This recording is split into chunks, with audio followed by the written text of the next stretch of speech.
I am Steve Rohde, proud to be chair of this wonderful group, ICUJP, formed 22 years ago in the immediate wake of 9/11. And we've been meeting virtually every Friday morning since then, with a few Fridays off for holidays. Welcome, everybody. We're grateful that you're here. We know it's early in the morning. Inevitably, even more people may be joining us. ICUJP does depend on the kindness of friends and strangers. We are supported only by the contributions of people like you and those who are seeing this recording. We appreciate your support. It's what keeps us going. We have a small budget with a small part-time paid staff, but we have all the expenses inevitably that an organization has. And to keep the doors open and the Zoom on, please go to the link that was in the invitation that brought you here today to make a donation. You can also go to the ICUJP.org website. As one of our founders, Rabbi Leonard Bierman, said, we have all the money we need. We just have to transfer it from your pockets to ours. So please be as generous as you can. And now we'll turn to Jasmine for a reflection. Yes. My reflection is short and sweet, but it's poignant. The doingness of peace to counteract the winds of war. I'll say it again. The doingness of peace to counteract the winds of war. And I really see a lot of strength and power in giving to where our strengths are and feeding that for all of us. We have to find what it is that we can do for peace and do that, because it's really been beneficial for me, and I really think a way that our group goes out into the world and how we're seeing one another really. It's about that. It's about seeing myself, seeing my good, and acknowledging others. So that's my reflection, and I hope that it uplifts you and you have a wonderful day, and I'll see you next week. Thank you, Jasmine. I appreciate both the simplicity and the power of what you just said. It relates to an attitude I've been trying to practice into the important adage that peace starts with each one of us. I'm very pleased to introduce Nina Fernando, who is Executive Director of Shoulder to Shoulder, fighting against anti-Muslim discrimination. She's been in that position since 2017. We enjoy learning more about our speakers. So Nina, if you weave into your remarks a little more about yourself, we'd be very grateful. Welcome. Well, thank you again for having me here. My first introduction to ICUJP was back in 2009, and I was a Young Religious Leaders Fellow with CLUE, Clergy and Laity United for Economic Justice. And it was our summer fellowship, and it was a Friday morning, early morning meeting, and met some of you there, and I know many who are not on this call, and was just so inspired by this group, the commitment, the spirit and energy that you all have. And it just, I just remember it was unforgettable, and the moments that I was able to join you over the years for visiting, and then just my interactions with some of your leaders in other spaces. I've just continually been inspired. So I'm glad to be with you today in the midst of all that is this moment, the heaviness of this moment. And just grateful to, I'm back in Southern California. I moved to Washington, D.C., and it is how I came to learn about and to join the work of the Shoulder to Shoulder campaign. And when everything hit with the pandemic, I was pregnant with my first child, and I questioned with my husband, where do we want to have this baby? And we decided to move back to California, which is where my family is. And I'm really grateful because this morning I'm on this call. My husband is actually on a work call as well, and my parents are here helping with my kids at our house. And it is morning chaos over here. There's a lot of noise coming from the door. The lights of my life, I would just say, are my children, and they are such a joy in this time. Every day, their sweetness and their learning and their love is for me very grounding. I have some slides to share, and just to orient, I thought I'd start with this poem. And I'll put it in the chat. It's called Tea Invitation by Ibtisam Barakat. I write for my heart has become a country, and I want all people to live in it. I make space by emptying all corners of fear. I make peace by making a cup of tea for my story and yours. A cup of tea for our estranged histories that come from one family, but to one another do not speak. Hot tea and mint. I have meant to invite you over to my heart. Do you like your tea with sugar? So just to start with that kind of spirit, as I share about Shoulder to Shoulder's work and our multi-faith approach to countering anti-Muslim discrimination. And as was already mentioned and referenced by some of you in your introductions, the crisis in the Middle East makes this even more relevant, and it's challenging, and it's a reminder that we cannot do this work just in times of crisis. We have to do this every day on the regular, and I know that ICUJP knows this well because you have been doing this for years and years and years, committed to interfaith work, committed to relationship building, committed to working together across difference and diversity to make change in our communities in many ways, and not just through the lens of countering hate, but to the lens of building the society we want to see and working on issues that matter to us across the board, however it falls. So I'll share my screen and just offer an introduction to our work. It's really a slideshow of pictures to share just glimpses and examples of what we do at Shoulder to Shoulder. So hopefully you can all see the slides.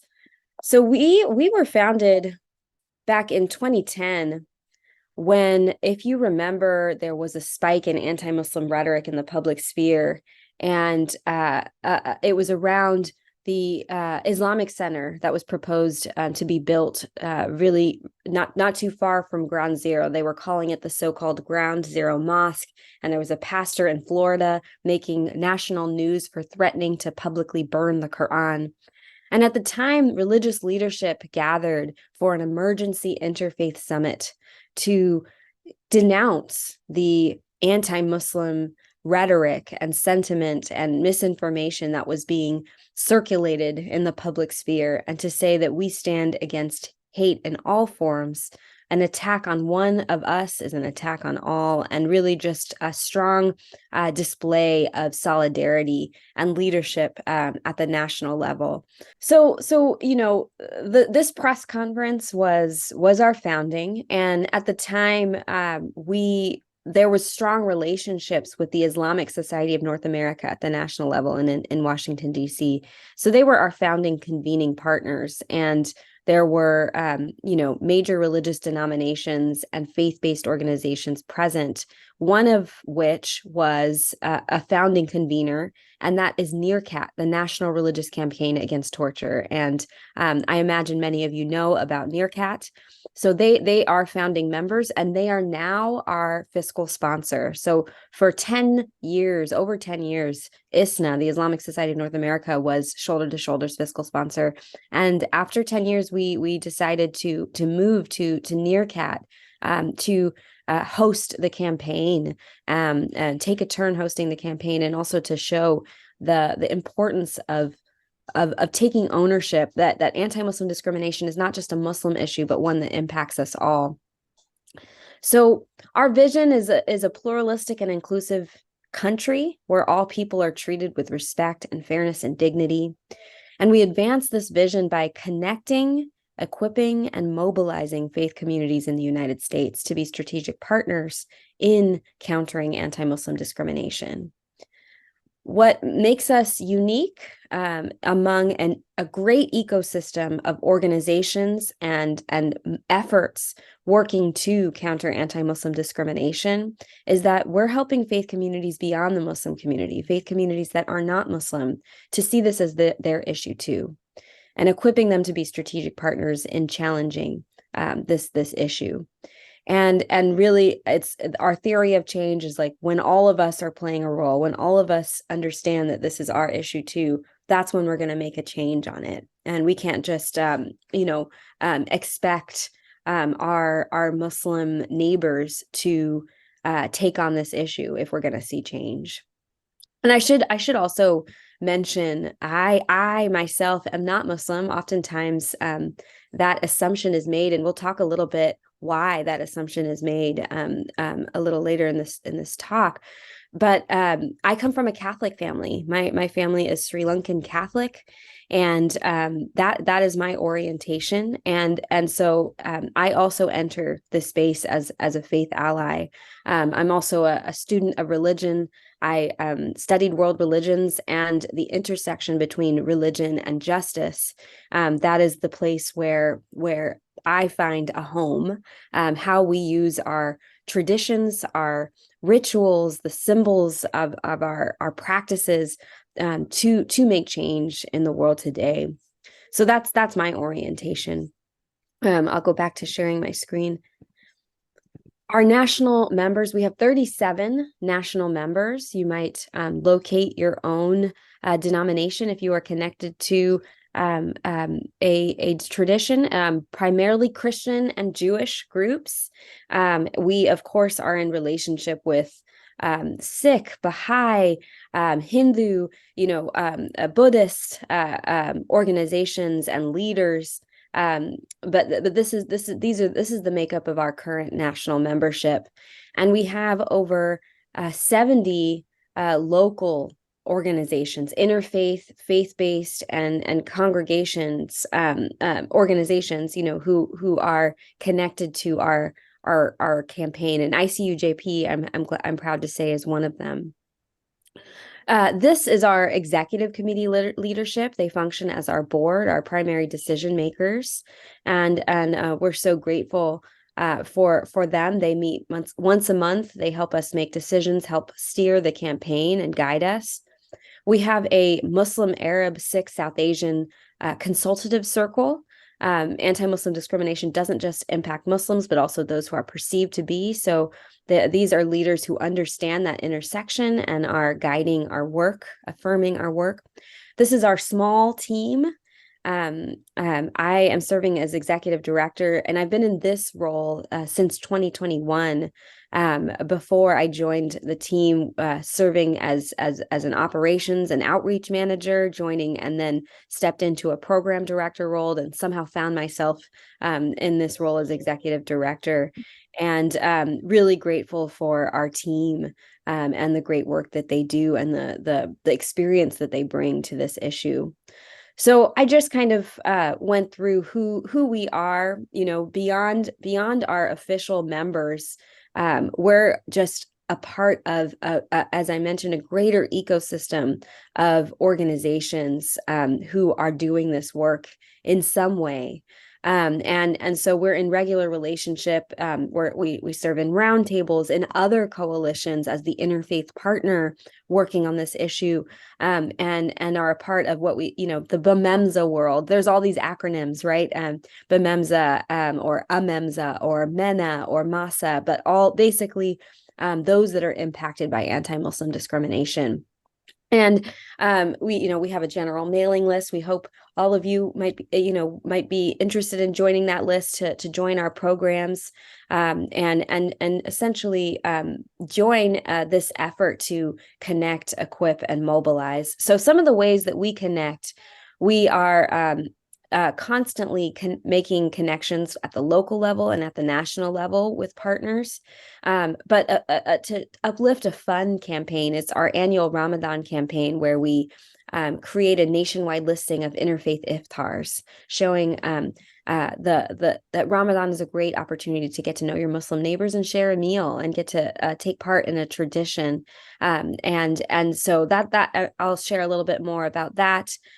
We equip through trainings, presentations, workshops, webinars, resources, toolkits, and I'll share a little bit more about our Faith Over Fear training. And then we mobilize when we're able, op-eds, public statements, faith letters, calls to action. One of our core programs is our Faith Over Fear training. We orient ourselves to what brings us into the work.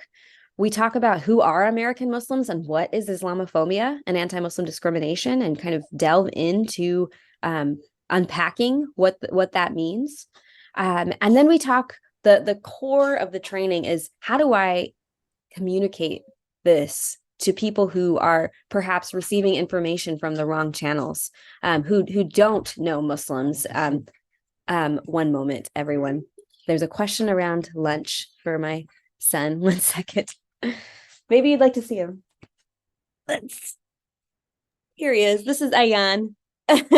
He is 3. Okay. So one moment, if I could pause, and I'm gonna just get his lunch, and I'll be right back. So the core of our training is how to talk about this without reinforcing negative stereotypes and myths and misperceptions about Islam and Muslims that we so often hear. And then what to do about it. What are some strategies that we can implement in our communities? We've offered this around the country and virtually. These are some pictures of that. This was in Louisville, Kentucky, in Wilmer, Minnesota. This is outside of Minneapolis, and just such a timely event. This communities in these rural towns were making public or making national news for some hate group activity. And, I will honestly say I was nervous to come out there. And when I arrived, the community room was filled with people saying, we know, we see what is making national news about our communities and the hate group activity. And that's not who we are. And we're so grateful to have this training and to learn how to counter that. So it was really encouraging. Some other examples of programming we've offered, we've virtually hosted a series of public conversations around different topics. So one was addressing the anti-CRT movement, critical race theory movement, and uplifting people who are working on this in different levels. We've adapted our Faith Over Fear training for educators. We've called it Overcoming Fear. And helped teachers and educators and administrators understand how this shows up in the classroom. And that is a very hot topic right now when it comes to what is happening, in the Middle East, and how students are either being restricted for expressing themselves, but are also creating an environment of unfortunately misinformation and hate. And so we are working to collect and share resources for folks in this time. Some programming for youth and young families and young people. We had a wonderful pre-iftar children's event featuring children's book authors. We hosted a youth and young adult, more high school aged convening, and explored themes, such as, what is my role in the social justice ecosystem? Am I a bridge builder? Am I a disruptor? Thinking about our different roles. Bystander intervention, how to connect across difference through photographs, kids these days with their phones, and helping them understand how to see the world and how to see through different lenses through photographs. And that's just an example of some of the programming. This is a collaborative toolkit we worked on with a group of organizations on countering and dismantling Islamophobia. And all of this is available, and I'm happy to send links to whatever is resonating. Some other examples of our public conversations, on Muslim-Jewish relationships, you might recognize two leaders in that photo, Andrea Hodes and Aziza Hassan, who lead New Ground, Muslim-Jewish Partnership for Change in Los Angeles. Thinking about Black Muslim life in America. This was a special one where Asila and Akola Rashid, mother and daughter, joined me and my mother in a conversation, and what it means to be Muslim in America. We've hosted, a conversation on "I'm not Muslim. Why should I care about anti-Muslim discrimination?" We had a Jewish and Catholic scholar and expert on these issues, responding to racialized religious discrimination in schools, Christian nationalism and anti-Muslim discrimination, and understanding those connections. Dinner dialogue, I mentioned Ramadan. I mentioned that social change map and ecosystem, identifying our roles, allyship, what it means to be an ally, what are the pitfalls of allyship, and also what are the values behind it, and how can we be good allies? How can we recognize that it's a constant practice and not one to be achieved? It is something to be put into practice. These are some examples of mobilization: press conferences, pledges, public pledges, protest actions, responding to hate in different ways. We've hosted messaging campaigns where we create talking points and guides. In 2022 and 2023, we had an overlapping of religious holy days in a way that it hadn't in over 30 years, and took that as an opportunity to share the importance of what it means to live well together, what it means to live not just equally but equitably together, and we're sharing out opportunities for leaders within our network, to encouraging them to write op-eds, encourage them to put this into their sermons and their messages on social media. So those are some of the ways that we help.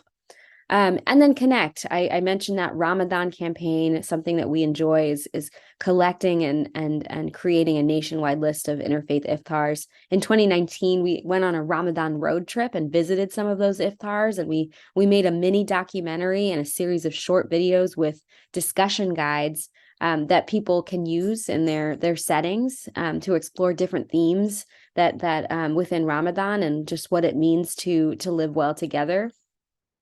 And when the pandemic hit, we made this campaign a virtual campaign, and we connected households to one another. We collected information about people's households, and then just paired them intentionally with families to have interfaith iftars, or just get together during Ramadan and learn about each other. So that is my just sharing overall of what we do at Shoulder to Shoulder.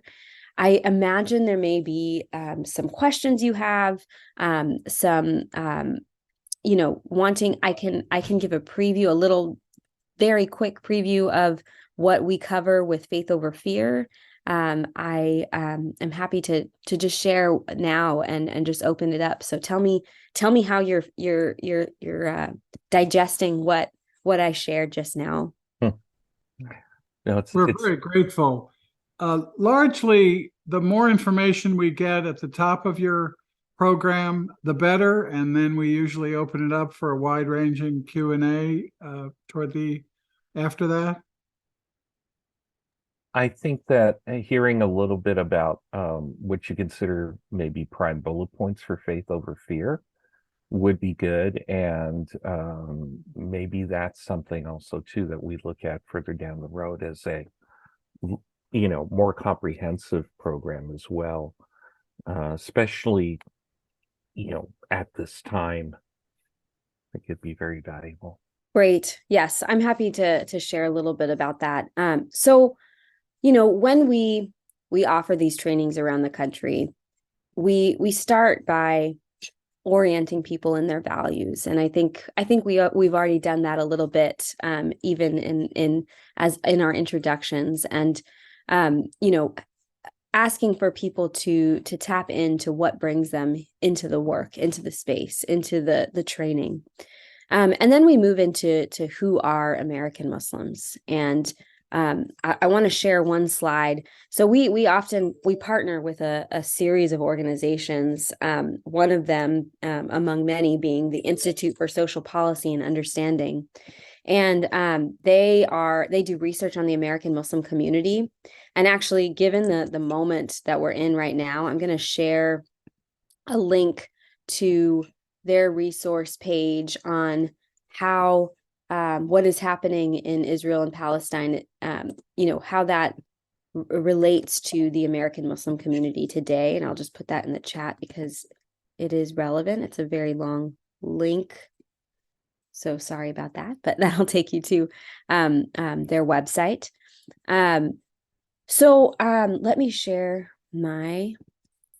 So this is showing the diversity of the American Muslim community. So oftentimes people have perceptions about who Muslims are and what their ethnic background is, for example. And what we often start with is by sharing, actually, Muslims are one of the most, if not the most, diverse faith community in the United States. And contrary to what we believe and what we often see in the media.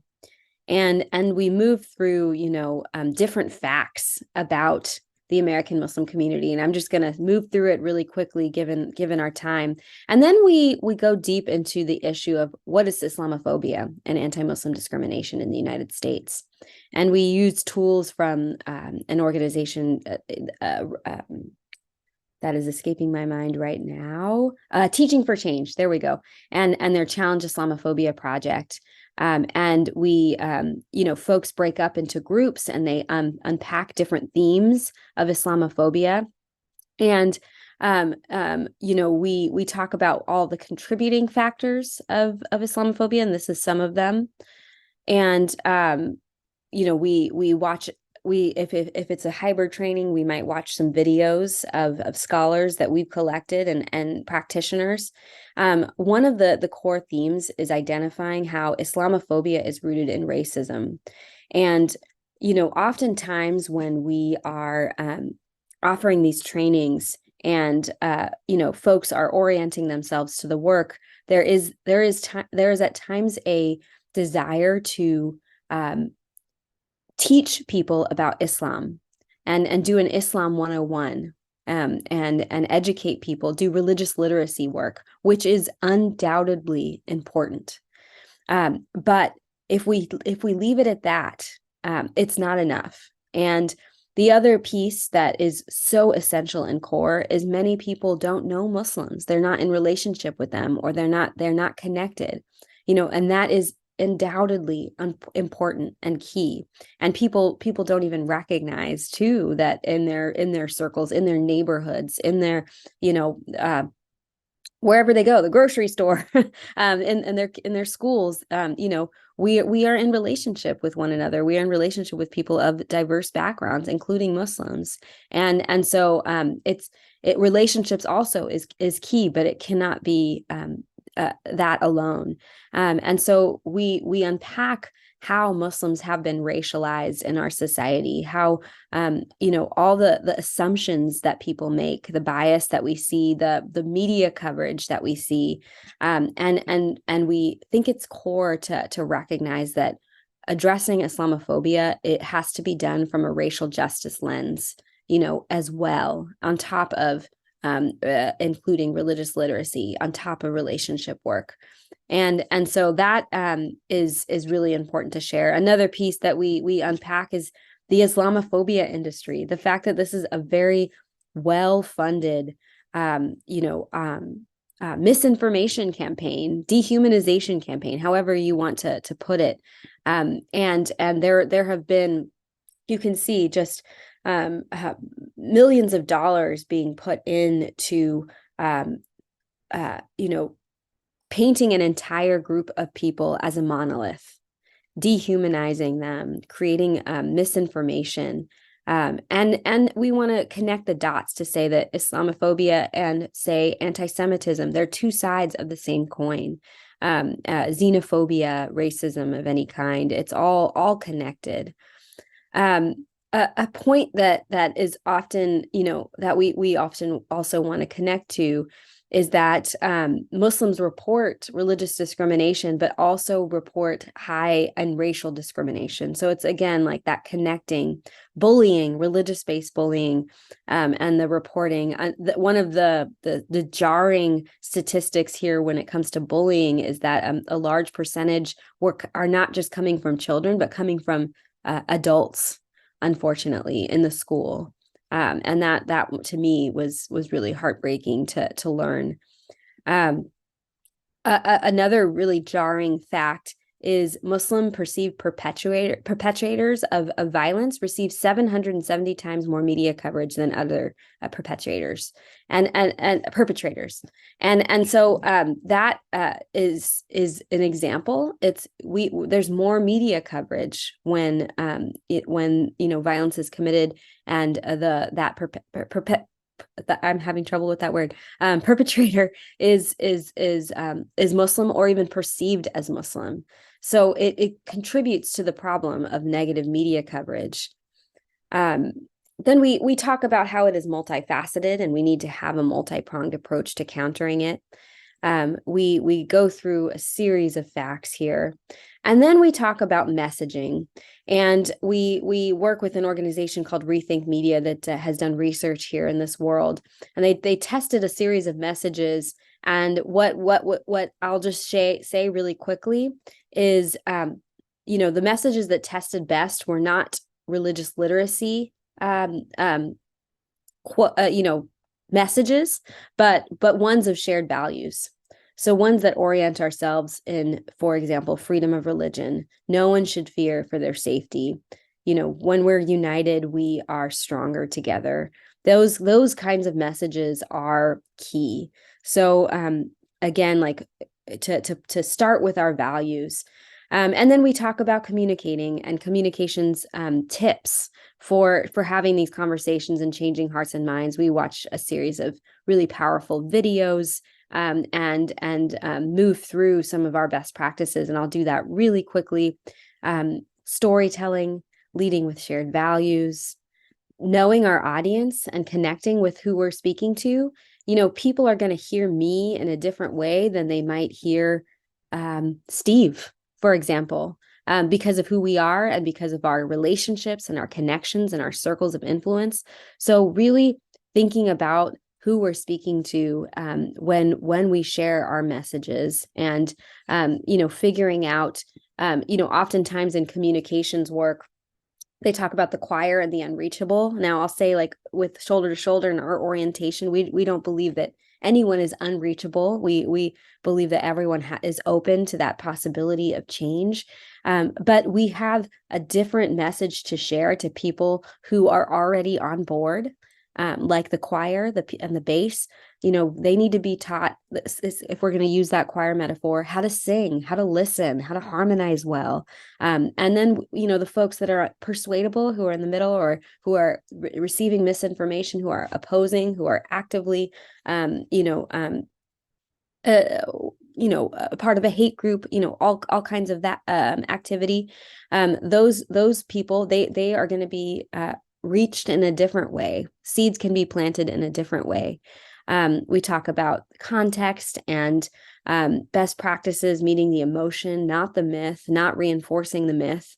All Muslims are XYZ, the common tropes around women, the common tropes around violence. And we have, a comprehensive messaging guide that we share we talk about how we can't just throw facts and data at people when we're trying to counter misinformation. We have to start with these other pieces: connecting, storytelling, and framing a choice. People don't like to be told what to think.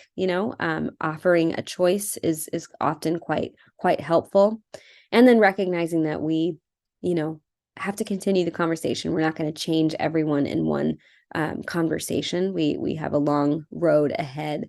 So this, and then we move into strategies with our training. And I won't get in too deep, but just to say that, we orient people to think about, what do they want to change? What are their own unique skills and gifts? Who do they have the ability to influence? And what do I need to do to influence that audience? And we think about the multiple factors that contribute it. We talk about the multiple touch points and tactics, with media engagement, with relationship building, with political engagement. We need a multi-pronged approach. I mentioned this social change roles, the social change map. This is a great tool by Deepa Iyer. We center at the center of the circle are our values. And then these are some of the roles we might play. So think of, all of the different work, all the different, issues that you all are working on in your communities, and what roles you are playing. An action might be disrupting. There's work that happens, relationship building behind the scene that might involve healing and weaving. There might be some experiments that we do, maybe a social media campaign, maybe a lawn sign campaign. There's all kinds of roles that we have to play, and we kind of delve deep into that. So that is very quickly an overview of some of what we cover. And I'll pause here and open it up if there are any questions. I see some chat activity. Thanks so much, Nina. And folks should raise their hand either electronically or physically. Phil Way's hand is up. Yeah, very inspiring program. I'm impressed by all that you do. My question is, how do you do that with 5 staff? Yes. It is a huge task. We're a small and mighty team. So our trainings, we split up between our team and offer that. I'm gonna go off camera. I'm gonna be here, but I'm just gonna nurse my baby before she goes. So I'm gonna turn off the camera and keep talking. Baby. So how do we do this? There's multiple ways: through our coalition partners, through our local network.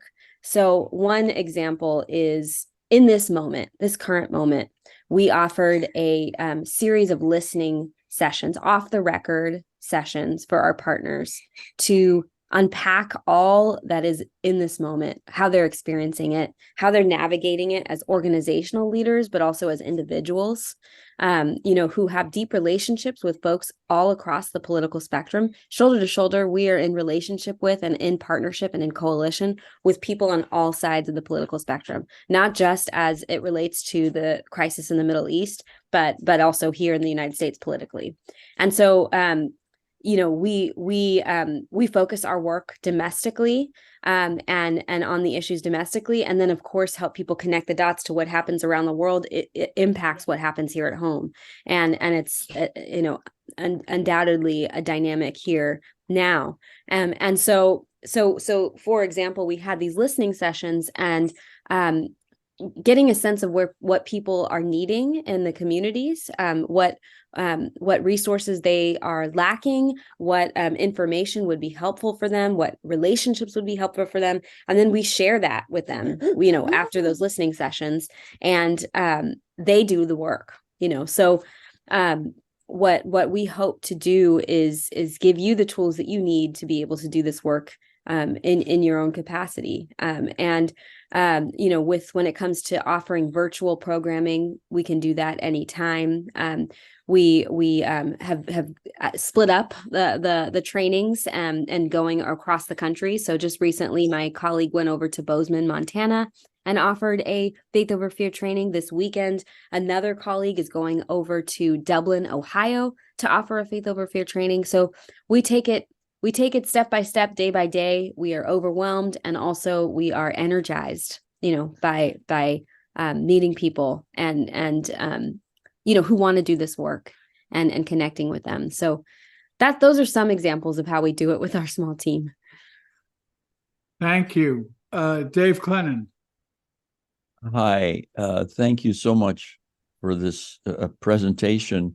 And I wonder if Shoulder to Shoulder has formulated a response to the events of October 7th, in specifically October 7th.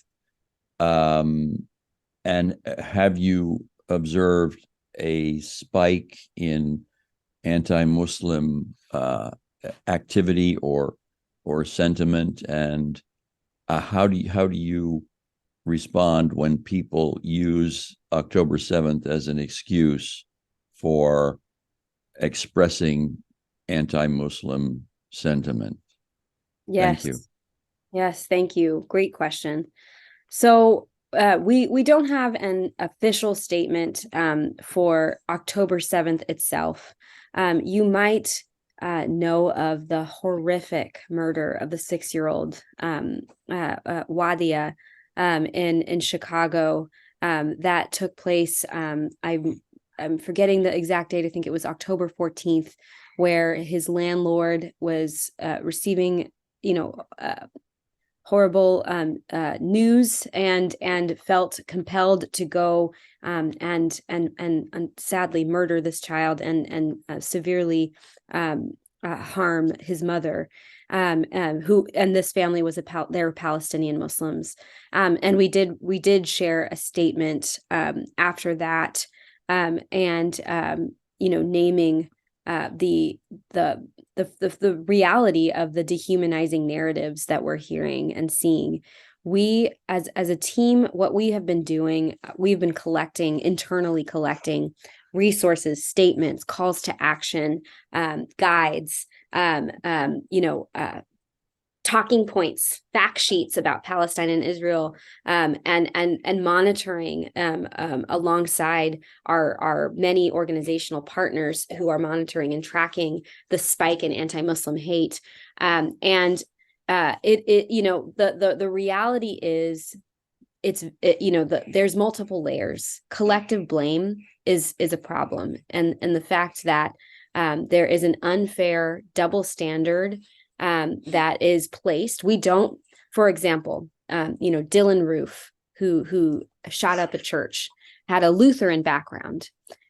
We don't blame all Lutherans for the acts of Dylan Roof.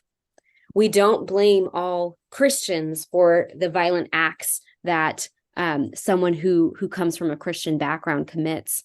And so the fact that we do that for Muslims is a problem and a dynamic. So we do talk about the issue of collective blame, and that piece.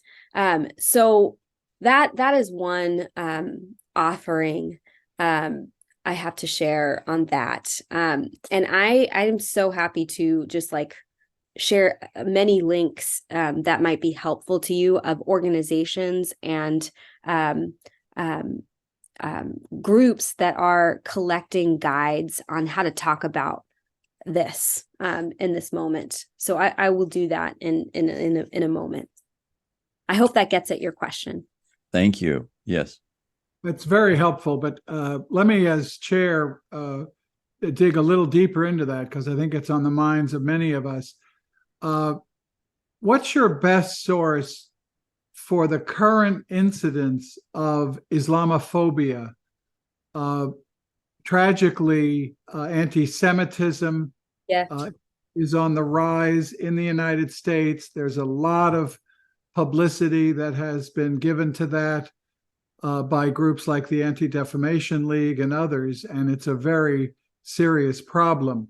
I don't see the media covering Islamophobia, incidents of anti-Muslim discrimination, epithets, violence. Currently, do you have, what would you consider, if we were to follow up on that, the best source to be current on the extent of what's happening now? Yes, well, there are many organizations that are collecting that, and one of them is CARE, the Council for American Islamic Relations, collecting the spike in anti-Muslim discrimination and violence in this moment. And I'm gonna share, like I said, I'll need a moment to look through my many tabs right now, but I will send a series of links to you all, and I can even follow up with Rick and make sure that I email it as well. That will give you some sourcing for folks who are tracking the spike in anti-Muslim discrimination. You know, the reality of the fact that folks are experiencing this in you know, on campus, and feeling like they don't have you know, freedom of speech right now. We have you know, lots of incidences of, you know, women whose hijab is being taken off and torn off. You know, there's you know, violence that's happening at protests, and so we do have organizations that are tracking that in our field, and so I'll be sure to share links to that. And it's unfortunate, the media coverage it's unfortunate how disproportionate it is, and you know, there are many media studies out there. One of them that was quite jarring when I first learned about it was I think it was a media tenor study that looked at the New York Times over the course of 25 years. And they found that the coverage of Islam and Muslims was portrayed more negatively than cancer and cocaine. Those were the stories that people were getting. And this is the New York Times. So the reality is, like, you know, there's this dynamic around the negative stories about Islam and Muslims filling the airways more so than the countless positive stories that we all know of, the countless beautiful stories, the simple, regular stories of Muslims in the world doing good things and just being in community, and contributing to our society, and being, you know, parents at our schools, and, you know, doctors, and all kinds, you know, of ways that Muslims are contributing to our society. And so that is a reality, and that is our task. How can we tell these positive stories? How can we ensure that people know that you know, Muslims are part of our community since the founding of our country, and, you know, since people don't even think and connect the dots that many people who were enslaved were Muslims. And so recognizing that those many factors, I think, is key. And like I said, I'm going to send you a series of follow-up links and resources for this current moment. Thank you very much. I have some follow-up, but I'm going to raise my own hand and let others go first. John Crampner. Yes, thanks for your presentation. What are the main funding sources for the Islamophobic groups? So there is a report called Fear Inc. And it is it shows those funding sources. And I'm gonna put that again also in the chat. And I do have some visuals there. So if I can get it. So this is a visual, the Islamophobia megaphone. And when you follow the money, you can see. So some of the funders here are listed. And that's this study looked at that over $42 million over 10 years. Then you've got these misinformation experts that are spreading misinformation, funded by these groups. And they're all kind of funneling into echo chambers that it lists out the funders, it lists out the organizations that are using those funds. And then it kind of comes even down to media channels and major news networks it trickles down all the way down to some of these major platforms that we all know. So I'll send you that report. Fear Inc. Is the title of that report. Great, thank you. Let's turn to Anthony. Well, thank you. Thank you for that. Excuse me. Thank you for your amazing presentation and the work you're doing. It's so important. I just wanted to say that another source that really influenced me, a documentary called Real Arabs or something like that, about how Arabs were portrayed in movies over the last 100 years. And that was an eye-opener for me. But I wanted to ask you a little more about bringing together people with strong differences, especially Palestinians and Jews today, there's such strong emotions. I was involved with a Compassionate Listening Project, and we did trainings for helping people to hear each other's stories non-judgmentally and compassionately. Do you have similar trainings that you do to help people with strong feelings to hear each other's stories? That's my question. Yes, I want to point to an amazing organization called Resetting the Table. Resetting the Table is an organization that actually was founded to help people talk about Israel-Palestine. Put it in the chat just now. And they have expanded to also think about how this works in America. They have this great mini documentary called Purple. And it's just basically talking about how there are, great political divisions in our country.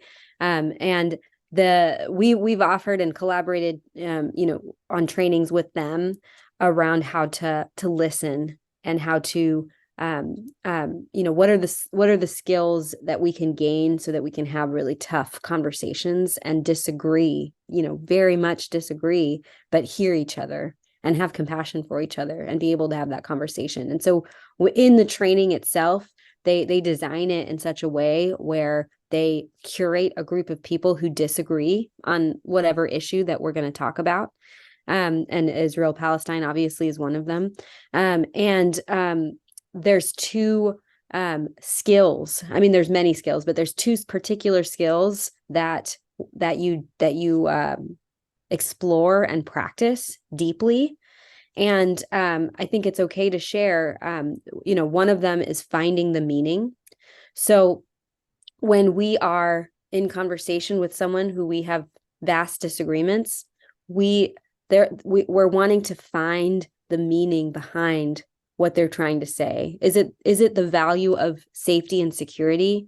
Is it the value of freedom and agency to live free and to live without restraint? What is the meaning behind what they're trying to say? And that is a practice, a tool that we can use in conversation. And the other is what they, a name for, it's called hitting the bullseye. And it's basically a repeating or I heard you say XYZ. Am I getting it? Am I getting what you're saying? And really trying to ensure that person feels heard and seen and understood. you know, and that those being the practices. And when that practice is done mutually, there are walls that just come down, and we can have a debate, we can have a, you know, disagreement, but if we can feel really seen and heard, and if we can identify like what is behind what I'm trying to say, like going deeper and asking questions and being inquisitive, like, you know, that those are some of the tools that will help us. And so that's what I want to offer here now. I also want to say too that not everyone has to do that at all times. Sometimes we need to protect ourselves, and sometimes we need to just not exit a conversation and take some breaths in the corner. You know, and so I do want to also name that we don't have to all the time be doing this bridge building work and all the time be in it, because we need to also rest and take care of ourselves. And sometimes there is harm being committed in the space, and we need to like exit and take care of ourselves. So I do want to put that out there as well. Thank you. Extremely helpful. I hope that answered your question, Anthony. Carol Francis. Really, really important information. Could you put your link to your slides or send it to Rick so that we could have that, because it's really good. I was really struck by your saying that I think it was 700% of the media that is given to non-Muslim perpetrators is given to Muslim perpetrators or something like that. And I'm wondering if you do like media outreach. Yeah, I remember when I was working with a group on Nicaragua in the 80s, we went to Time magazine with a group of people and talked to them about their bias. And I'm wondering if you do that, and if we could do that sometime to the LA Times or whatever media group that is designated as somebody who needs to hear that. Because I think just hearing that statistic, that the group that they're in, maybe not the LA Times, maybe not Time magazine specifically, but the media in the United States does 700% more coverage of, you know, Muslim hate crimes than whatever. Definitely. Yes. So engaging with the media is the question. And do we do work with the media? And yes, we do. I mean, as you saw, small team. So we also partner with organizations as well to have those conversations. So I had mentioned Rethink Media, but there's a series of other, like ISPU, for example, has convened journalists to ensure that they're covering fairly and accurately, uplifting Muslim voices in the sphere. So yes, that work is definitely being done, and you know, always happy to connect and point to different resources for journalists too. So let me know if you know of someone who needs some of that. I'm happy to pass that along. And yes, that study is so awful, and it's a study called Unequal Treatment. And it was hosted by ISPU, but there's a series of studies that are out there. And that one is the specific statistic is that when a Muslim who is perceived to be Muslim, either perceived to be or is actually Muslim, commits an act of violence, it gets 770 times more coverage than say a white counterpart. Well, the follow-up is, how would we, if somebody with the ICUJP wanted to engage with you to go into the offices of whatever magazine or news channel or newspaper we deem needing it the most, how would we do that? Yeah, so just reach out to our team. You can reach out to me. You could reach out to our general email, and just with your specific ask to say, I would like to organize a meeting with these people, and you know, something like that. And then basically what we would do is connect the dots with people we know in the area. I mean, this is LA, so we would talk about basically who we know in the LA area that we think should be a part of that meeting. You know, there's a lot of great organizations and leaders you may know of already, like Salam Al-Mariyati of Apprach, Muslim Public Affairs Council. There's a Marguerite Hill with a Muslim ARC, Muslim Anti-Racism Collaborative. Like there's a series of leaders, great organizations doing good work that we can point to, as well as make sure that we get a collection of resources that should be delivered, say, in that meeting. And we're happy to help with that. Let me just add on that many newspapers have either an ombudsman or an independent representative. The New York Times has something like this. So you can go, in addition to what Nina has said, if you see an instance of misreporting or a lack of reporting, you can, of course, write a letter to the editor. You can contact a senior editor directly, or this status of ombudsman or reader representative, which many newspapers and broadcast outlets have, so that you're able to put your mark on that story directly. But we do have a program coming up that we've been planning for months and months now. And it is a virtual program that is an all Jewish panel meant for a Jewish audience, but we welcome anyone. And the title is Addressing Islamophobia and Anti-Semitism Together. As a Jew, Do I Have to Choose? And I will say that is, we've been working on this for months and months and months, and now it takes on a very much a different tenor and a different weight. And we are in regular conversation with those leaders. They are all wanting to have the conversation and also recognize that it's going to be harder than ever, and in this moment. So that is something that we have coming up. So we don't have a youth conference coming up, so that might be another organization. But I will say that we do have that event coming up. Let me grab that moment. What's the date of that conference, Nina? Yes, so that is just a virtual event, and it is on November 21st. November 21st. Okay. And it's on our events page on our website. You can find out information on how to sign up. And what time in our zone? 12 p.m. Eastern. So that would be 9 p.m. 9 a.m. I'm sorry, 9 a.m.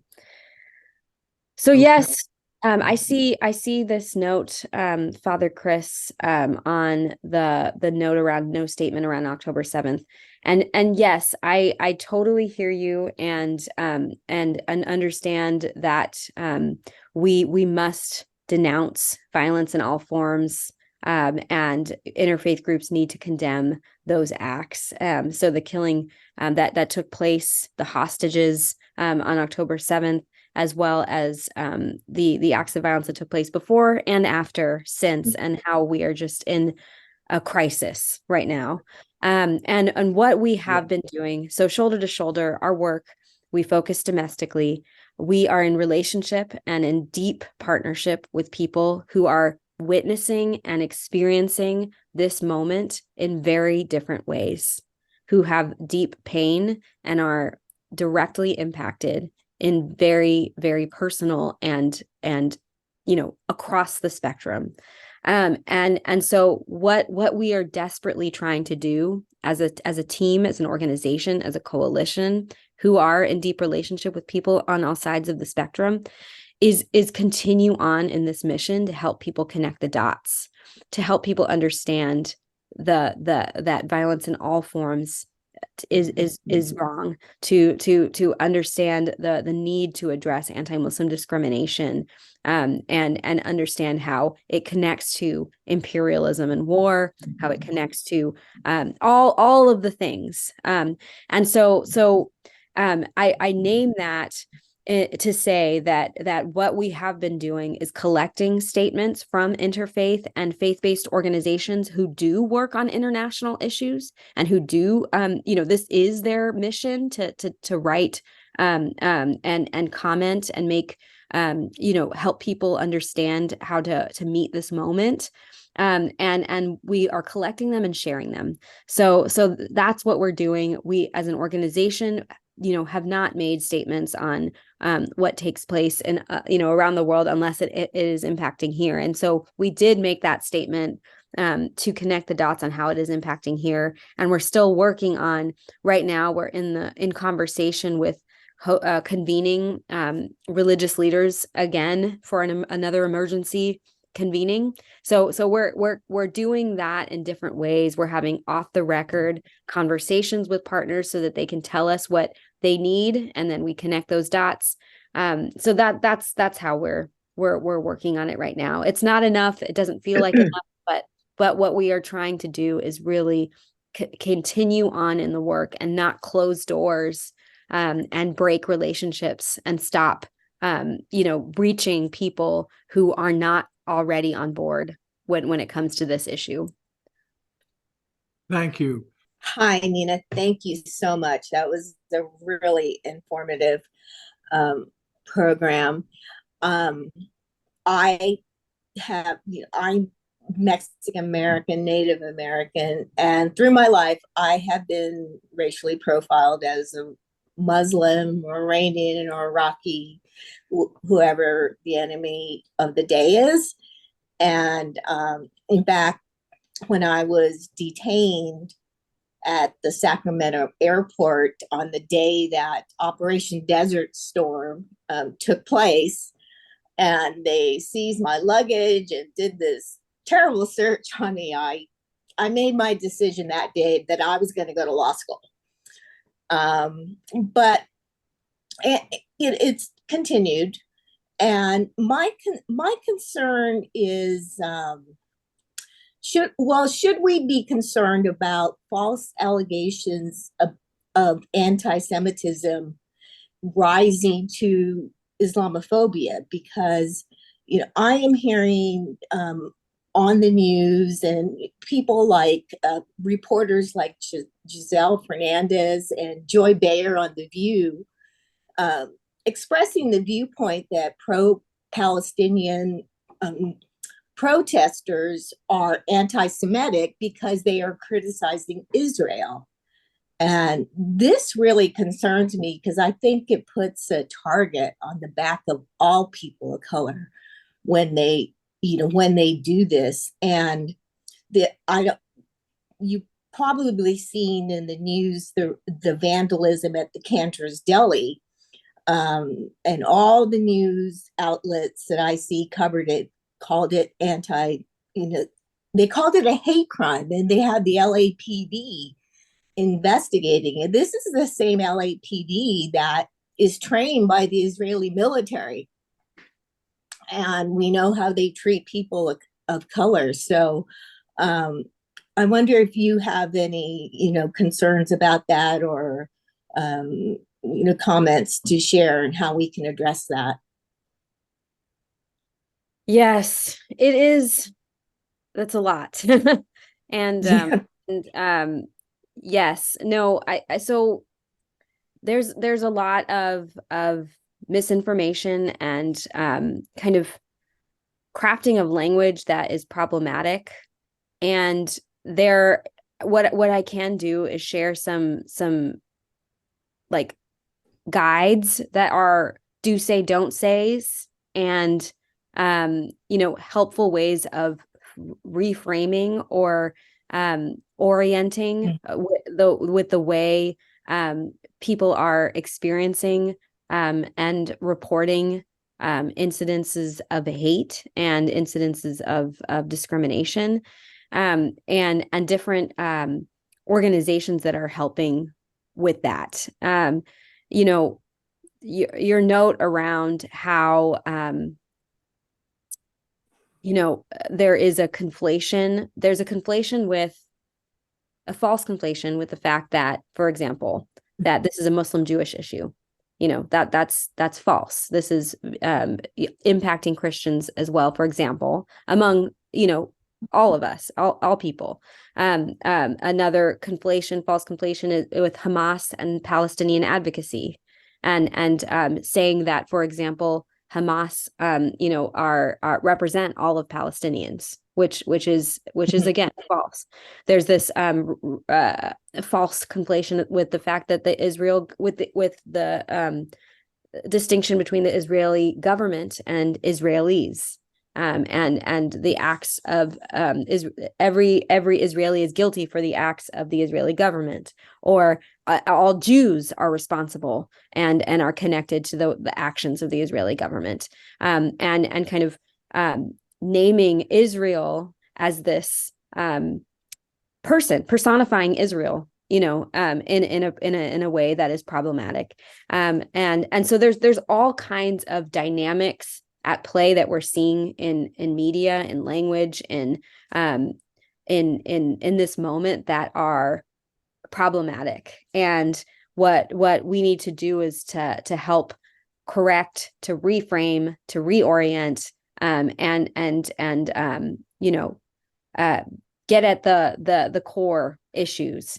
And so I'm, like I said, I have to like sift through the lists that we have, and I commit to sending Rick today after this call the list of links, and it's going to be a lot of links, but I hope that within that you'll find what you need to help point people to, and there's all kinds of layers when it comes to infringement on free speech, and you know, all kinds of issues and dynamics at play. And so I'm going to send you, even, for example, there's an open letter from ADL around this piece around the hot topic of what's happening in campuses. And so there's I'm going to send a long list, and I hope that will be helpful to you. So sorry, this is a jumbled response, but I want to affirm what you're saying, that you are hitting on something that is happening right now. And you know, there are folks and groups that are experts that can help you with that. Thank you. Hardly jumbled. You've been very articulate throughout the morning, even while you're multitasking with your child. I am going to call on myself. A little business here. I was a little surprised to see that we have not signed up for national membership on your list of organizations, because we've worked with Shoulder to Shoulder in the past. Are there? You are members of our community network. So I'm going to share my screen and show you what that means. So this is our website, shouldershouldercampaign.org. I'll just go to the main page, shouldershouldercampaign.org. And if you go under partners and then scroll down to community and congregational network, ICUJP is listed under California. Good. I'm relieved. Yeah. Is there a separate qualification to be a national member? Our national members are primarily national religious denominations and faith organizations. So you'll see, for example, the Christian Reformed Church of North America, the Episcopal Church, the Evangelical Lutheran Church of North America. These are basically national organizations and religious denominations. So, you know, the Union for Reformed Judaism, the United Methodist Church, we have the Council of Bishops and General Board of Church and Society, the U.S.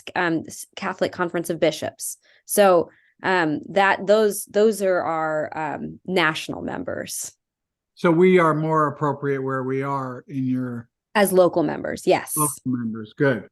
I just wanted to say that it's clear from today that we're going to have to strengthen our connection with Shoulder to Shoulder. We've been with you. We've made announcements in the past, but it's so clear the overlapping mission and work is too vital for us not to nurture it and work closely with you.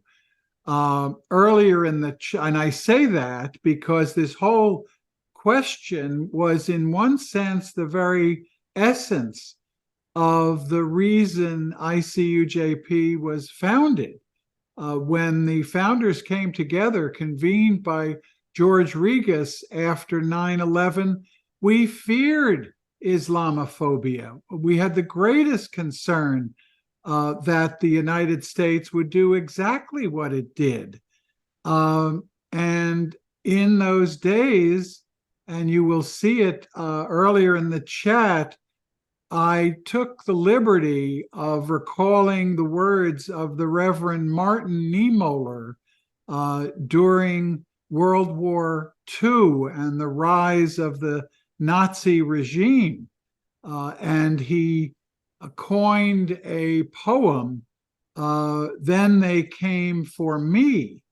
And in his example, they came for the communists, then they came for the trade unionists, then they came for the Jews, and then they came for me. And by that time, no one was left to speak up. So I wrote that specifically in the post 9/11 period, and I'm going to resurrect it because it began first. They came for the Muslims, and I cataloged the work, the evil work that George Bush and John Ashcroft and others were doing in that period with the targeting of Muslims and all of the rest of the Patriot Act and all of those injuries. And we can never forget that period. And now we have this new rise. I want to say to you and the group that this was when I had the opportunity to meet Sadiq Safir, the imam of the mosque at USC. And Sadiq turned to me and he said, "Steve, I don't have a Torah." And I said, "Sadiq, I don't have a Quran." And at the next meeting, we each brought beautiful examples of the Quran and the Torah and exchanged them in marking our friendship. So this is vital to the work that we're doing. We need to step up our work as far as I'm concerned. And I can promise you we're dedicated to that. Let me turn to Anthony next. And wait, Nina, any responses or reactions to what I said? No, I'm so grateful. I mean, it's so clear that we are aligned, in our values as organizations, and we think of ourselves, and I hope that's okay. We think of ourselves as very much connected, with ICUJP, and so the work that you're doing informs us. We're able to tell others around the country that of the work that you are doing, and vice versa. And so when for example we had our listening session with our local partners, which I hope that you received that invitation. I hope that you're on that list and getting that information. It's so helpful for folks around the country to know that they're not alone and that they have thought partners around the country who are doing this in different ways, and learn from each other, navigate through challenges and learn from each other's mistakes, learn from each other's, successes, and feel less alone. We like, for example, we have partners in South Dakota, in Montana, in, all around the country who are doing this in different ways. And they, can learn from folks in Los Angeles, in New York, in, other parts of the country, who are doing this in different ways. So I'm glad, I'm grateful to be connected. I'm grateful that we are linked and continue to be. And we're here. We want to be a resource to you all. Excellent. Anthony. Well, again, I want to thank you. And a lot of what you say so resonates with me because back when 9/11, I was editing a book by Jean Hoffman called Compassionate Listening. It was a collection of her writings, and her work influenced Leah Green, a Jewish activist who started the Compassionate Listening Project. And so I went to Israel, Palestine, I think it was 2003, and we listened to Israelis and Palestinians, settlers, peace activists, all kinds of people, and it was a powerful experience. But I just wanted to lift up a quote that really seems to me such a profound insight and has helped me immensely.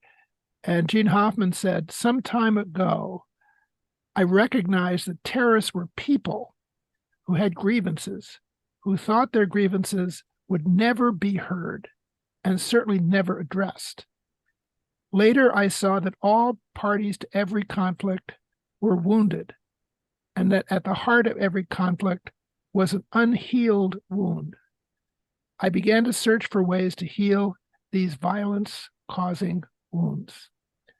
And when I think of your work, I think of this quote that you're really helping, you're really in a healing process that we really desperately need. And healing, and that process requires really compassionate listening to one another, especially those we strongly disagree with. So I want to thank you for your work. I have one other thought I wanted to share is that I get very disturbed by the media referring to the conflict as the Israel-Hamas war, when it seems to me that really it's more of a Israel-Gaza war. They're not. They say they're targeting Hamas, but they're pretty much indiscriminate.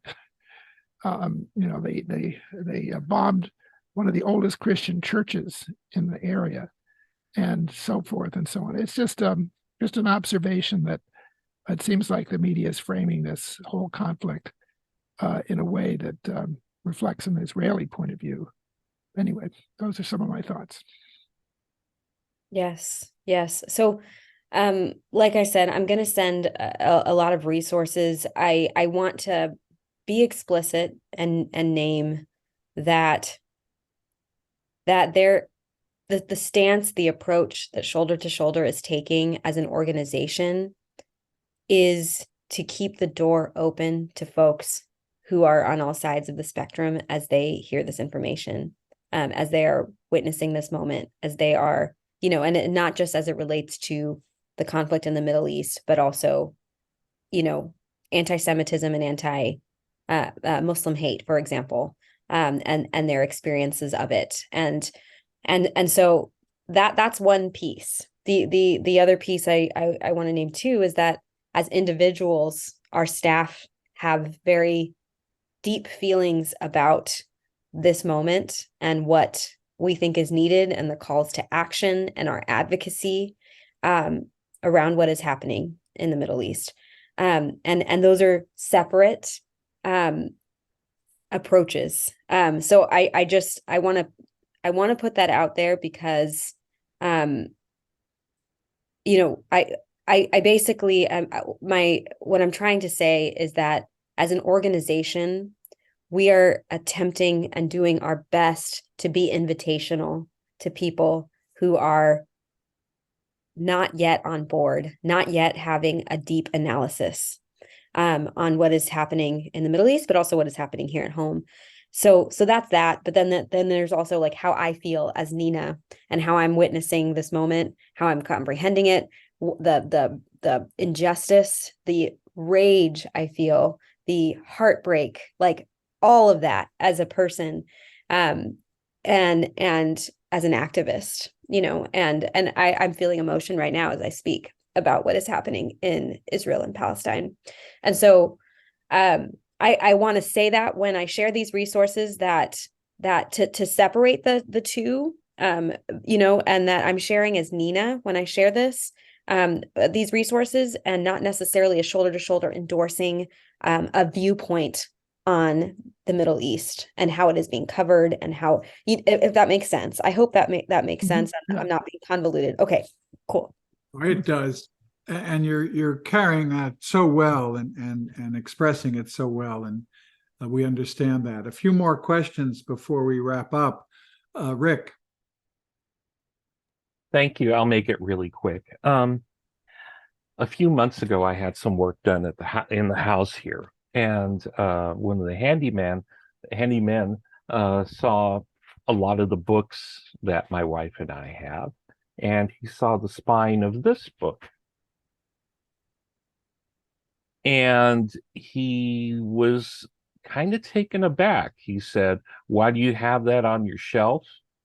And we started to have a discussion about what this book is about. And I think one of the things that is really good to think about is when people come at something like that from their emotional emotional baggage or just on their empirical, small amount of empirical evidence they have about anything, it's good to make them think about the larger implications of what they're talking about. Like, for example, he said something like, "What about all the violence that's in there?" I said, "Have you read the Bible?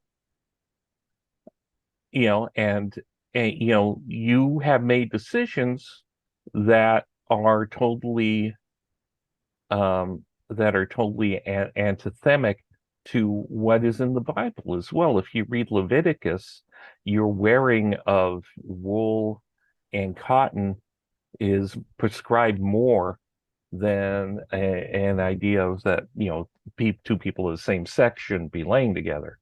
So we had an interesting discussion, and I think that part of the reason that it worked well was the more hot he got under the collar, the less engaged I was emotionally, right? It's kind of like becoming the gray rock, and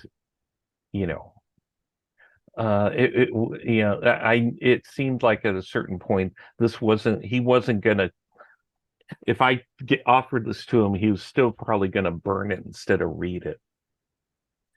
And I think that's okay, because that's his decision. But more than likely, at some point, someone will read it. Someone will pick it up.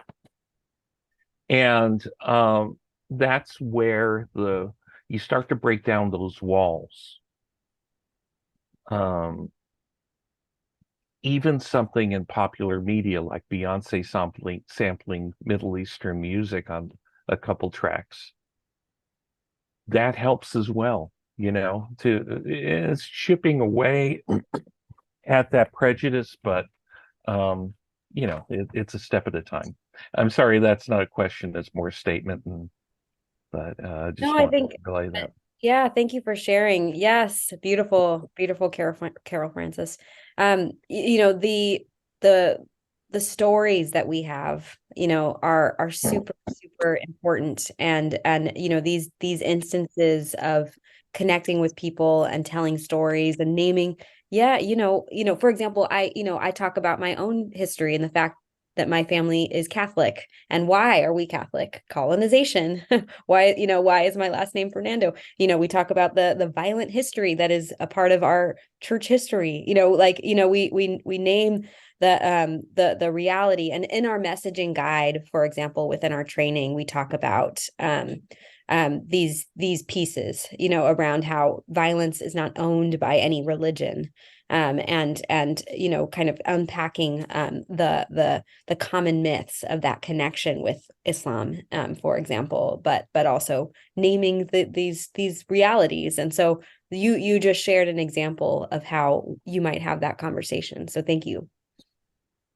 Thank you. Very quick last two questions, and let me say that Dick Bunce has joined us, and a little early warning, Dick, for a closing prayer at the end of our closing circle. Would that be okay, Dick? Yes, you're shaking your head. So quick last comments, Ruby. Yes, I just want to say how important you are, in sharing with us the baby and the future of the generations coming up, coming together in the multi-faith approach, and for all that you have been. And one of the things that I have been saying is peace is patient energy, attitude change, exercise. It's work for all of us to do in our own way. So I'm just grateful for the work that you're doing, and I want to let you know that. Thank you for being in. I'm going to stay in contact with you. Just letting you know that. All right. And I pass. Thank you, Ruby. Any final words, Nina? Yes, no, we did note that and welcome that, and also recognize the challenge of that announcement in this moment, and want to hold our leaders accountable in the sense to move forward with this plan. It wasn't a plan, it was an announcement to create one. And so wanting to make sure that it is inclusive, that it is comprehensive, that it recognizes the many wrongs that have been done in our past. And we're definitely in conversation and working with leaders, and we welcome this announcement just as much as we recognize that an announcement is an announcement until it is put into action. So we're excited to see that happen. Hear, hear. Thank you again.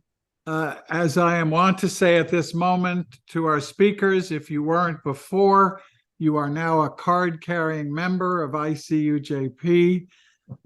We will continue our collaboration with you. We wish the best to you, to your family, to your children, and to the wonderful work you do every single day.